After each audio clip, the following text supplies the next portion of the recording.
En République du Congo, la santé mentale reste un sujet interprété et parfois ignoré de nombreux Congolais, malgré ses graves conséquences. Une ignorance à combattre à travers plusieurs initiatives, à l'instar de cette journée scientifique organisée par l'Association congolaise de la santé mentale ce 14 octobre à Brazzaville. La santé mentale ne signifie pas seulement psychiatrie, mais correspond à un état de bien-être mental qui nous permet d'affronter les sources de stress de la vie, de réaliser notre potentiel, de bien apprendre et de bien travailler et bien contribuer à la vie de la communauté. Je crois que la première journée scientifique de la Société congolaise de santé mentale, au niveau d'échange et de partage d'expériences des professionnels de soins, du travail, des sciences sociales et des représentants des associations des familles et malades, accouchera des conclusions et suggestions utiles pour le développement de la santé mentale et au-delà de la société. Première du genre, cette journée scientifique éclaire le caractère universel du droit à la santé mentale. L'objectif est de dissiper les stéréotypes qui peuvent parfois attribuer à ce concept une signification qui va à l'encontre de la norme. Là, il s'agit de montrer que nous nous intéressons à la production des savoirs, à la production des connaissances. Il y a le problème de la santé mentale, il y a le problème des troubles mentaux. Il faut aller sur le terrain, voir de quoi ils retournent et venir ensuite communiquer.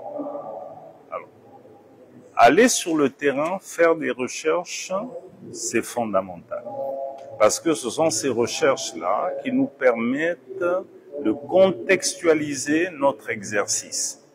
Vous comprenez, hein? Faire de la santé mentale au Congo, ce n'est pas du tout la même chose que faire de la santé mentale en Australie ou aux Bermudes. Hein? La santé mentale congolaise a ses spécificités qu'il faut connaître et dont il faut prendre connaissance pour adapter notre pratique à la réalité de nos populations. La santé, comme l'a d'ailleurs dit le professeur Mwanga, n'est pas le domaine exclusif des professionnels de la santé que nous sommes. La santé intéresse tout le monde et vous avez vu que dans mon message, j'ai parlé des différentes professions, les juristes, les économistes, les sociologues, les anthropologues, l'homme de la rue, les policiers, l'agent de l'ordre, a bel et bien sa place dans l'administration de la santé. Donc le message c'est celui-là, que la santé mentale, la santé en général et la santé mentale en particulier n'est pas l'apanage des seuls professionnels de la santé mentale. La première journée scientifique de Sokosam connaît la participation des institutions publiques. Une occasion pour ses responsables d'apprécier à sa juste valeur la situation globale relative à la santé mentale en terre congolaise.